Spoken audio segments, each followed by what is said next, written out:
అందరికీ నమస్తే. ఆంధ్రప్రదేశ్లో రాజకీయాలు రకరకాల కోణాల్లో జరుగుతూ ఉన్నాయి. గతంలో వైఎస్ఆర్సీపీలో మంత్రులుగా, రాజ్యసభ సభ్యులుగా కీలకమైనటువంటి పదవులు అనుభవించి 2024 ఎన్నికల్లో ఓటమి పాలయ్యాక ఎక్కడికి వెళ్ళారో కూడా కనిపించలేదు. పార్టీలు విపరీతంగా మారారు. మరీ ముఖ్యంగా జగన్మోహన్ రెడ్డి గారు ఎవరినైతే ఇష్టపడ్డారో, ఎవరినైతే ప్రేమగా చూసుకొని వీళ్ళు నాకు అవసరం, వీళ్ళు గట్టి నాయకులు అనుకొని వాళ్ళకి కీలకమైనటువంటి బాధ్యతలు, వీళ్ళల్లో కొంతమంది ప్రజా ఎన్నికలు కూడా గెలవలేనటువంటి వ్యక్తులు, అలాంటి వాళ్ళకు కూడా జగన్మోహన్ రెడ్డి గారు అవకాశం కల్పించారు. మనందరూ చూసాం. సో అలాంటి వ్యక్తులే కొంతమంది పార్టీలు మారారు. కొంతమంది వేరే పార్టీలో కీలకంగా వ్యవహరించాలని విశ్వప్రయత్నాలు చేస్తున్నారు.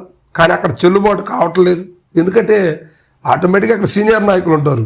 వీళ్ళ హవాని నడవడానికి ఎందుకు ఇష్టపడతారు? సో ఈరోజు నేను మాట్లాడబోతున్నటువంటి ఇద్దరు వ్యక్తుల గురించి. భీమిల్ నుంచి అవంతి శ్రీనివాస్ గారు, ఈయన వైసీపీలో మంత్రిగా పనిచేశారు. కీలకమైనటువంటి నాయకులు, గట్టి నేత, ఏ పార్టీలో ఉన్నా కూడా గట్టిగా ఎన్నికలు చేయగలటువంటి వ్యక్తిని. కానీ ఓటమి పాలైన తర్వాత 2024లో వీళ్ళందరూ కూడా ఓటమి పాలయ్యారు. వీళ్ళందరూ రకరకాల పార్టీలోకి వెళ్ళిపోయారు. ఆయన పార్టీలోకి వెళ్ళి మారారు కానీ అక్కడ ఎటువంటి యాక్టివిటీ లేదు. సో ఇప్పుడు మరలా జనసేనలోకి వెళ్ళటానికి ప్లాన్ చేస్తున్నట్టుగా కూడా సమాచారం. త్వరలో పవన్ కళ్యాణ్ గారి సమక్షంలో ఆయన జనసేనలో చేరతారనే మాటలైతే వినిపిస్తూ ఉన్నాయి. కానీ జనసేనలో కూడా కుదురుగా ఉంటారా? కాంగ్రెస్ పార్టీలో పనిచేశారు, టీడీపీలో పనిచేశారు, వైసీపీలో పనిచేశారు, బీజేపీలో చేరతారు, మరలా టీడీపీలో చేరతారు, మళ్ళీ జనసేనలో కూడా చేరతారు. మరి పెండింగ్ ఉంది అదే కదా. సో ఇది అవంతి శ్రీనివాస్ గారి పరిస్థితి. ఇక రెండో వ్యక్తి జగన్మోహన్ రెడ్డి గారికి అత్యంత ఇష్టమైనటువంటి వ్యక్తి మోపిదేవి వెంకటరమణ గారు.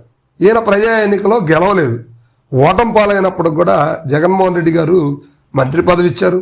ఆ తర్వాత రాజ్యసభకు పంపించారు. అయినా పదవులు నాకు కొత్త ఏమీ కాదు అంటూ కొన్ని ఇంటర్వ్యూలు ఆయన మాట్లాడి మనం సోషల్ మీడియాలో చూసాం కదా. సో ఇప్పుడు ఆయన టీడీపీలో ఉన్నారు, లేదా జనసేనలో ఉన్నారు, అంటే కూటమిలో ఉన్నారు. ఎక్కడన్నా యాక్టివిటీ చూసామో మనం? ఎక్కడా చూడలేదు. సో ఇప్పుడు ఈయన కూడా మరలా కూటమిలోనే బీజేపీలోకి వెళ్ళటానికి ప్లాన్ చేస్తున్నాడు. సో ఇప్పుడు వీళ్ళందరూ కూడా వైసీపీలో ఎంతో ప్రాధాన్యత ఇచ్చినటువంటి జగన్మోహన్ రెడ్డి గారిని విడిచిపెట్టి ఇవాళ రకరకాల పార్టీల్లోకి వెళ్తున్నారు. కానీ మరి ఇప్పుడు 2 ఏళ్ళు గడుస్తున్నప్పుడు కూడా వీళ్ళ యాక్టివిటీ ఏందనేది చేరిన పార్టీలు ఎక్కడా కూడా కనిపించలేదు.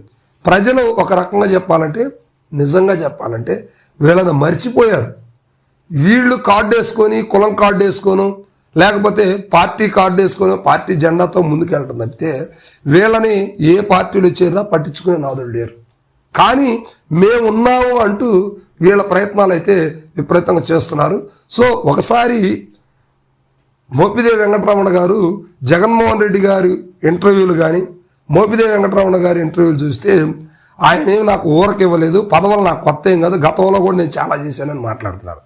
జగన్మోహన్ రెడ్డి గారు ఆయనకి పదవి ఇచ్చేంతవరకు ఆయన ఎటువంటి పదవులు చేయలేదు. ఎందుకంటే జగన్మోహన్ రెడ్డి గారి చలవతోనే ఆయన రాజకీయ అభివృద్ధి చెందారు. ప్రజా ఎన్నికలు ఆయన ఎప్పుడు గెలిచిందే లేదు. కానీ వైసీపీలో ఆయన రాజభోగం అనుభవించారని చెప్పుకోవచ్చు. అలాంటి పార్టీని కూడా వదిలేసి వెళ్ళిపోయారు.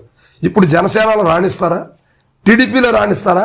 బీజేపీలో జరిగితే బీజేపీలో ఆయనకి అవకాశాలు ఉంటాయా? సో ఇలాంటి వ్యక్తులు ఇంకా వైసీపీ నుంచి వెళ్ళేటువంటి వాళ్ళు చాలామంది ఉన్నారు. వీళ్ళందరూ కూడా వెళ్ళిన పార్టీల్లో ఒక మూలలో కూర్చున్నారే కానీ ఫుల్ యాక్టివిటీ అనేది ఎక్కడా లేదు. సో అప్పుడు మనం చూస్తే ప్రకాశం నుంచి బాలినేని శ్రీనివాసరెడ్డి గారు, కృష్ణా జిల్లా నుంచి సామినేని ఉదయభాను గారు, ఇట్లాగా మనం చాలామందిని, ఆళ్ళ నాని గారు కావచ్చు, వీళ్ళందరూ కూడా పార్టీ మారారు. కానీ ఇప్పుడు ఎందుకు మారేమని తలబట్టుకునే పరిస్థితి కనిపిస్తూ ఉన్నాయి.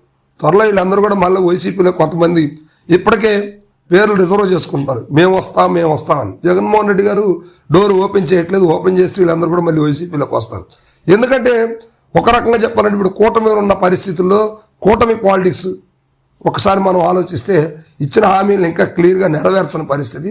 ప్రజల్లో ఎంతో కొంత వ్యతిరేకత అనేది ఆటోమేటిక్గా బయలుదేరింది. ఇలాంటి సమయంలో కూటమిలో ఉండటానికి కూడా పార్టీ మారినటువంటి వైసీపీ నాయకులు ఇష్టపడలేదు. సో అందుకే మళ్ళా వైసీపీలోకి రావడానికి ప్లాన్ చేస్తూ ఉన్నారు. కానీ వైసీపీ అధినాయకత్వంతో ఇంకా డీల్ కాని పరిస్థితి. కింద గల్లీ స్థాయి నాయకులతో మాట్లాడమంతి జరుపుతూ ఉన్నారు. ఎప్పుడైనా కూడా మొత్తానికి వైసీపీకి వచ్చే అవకాశాలు అయితే ఉన్నాయి. సో ఇలా పార్టీ మారేటువంటి వ్యక్తుల మీద మీ కామెంట్ ఏంటో తెలియజేయండి.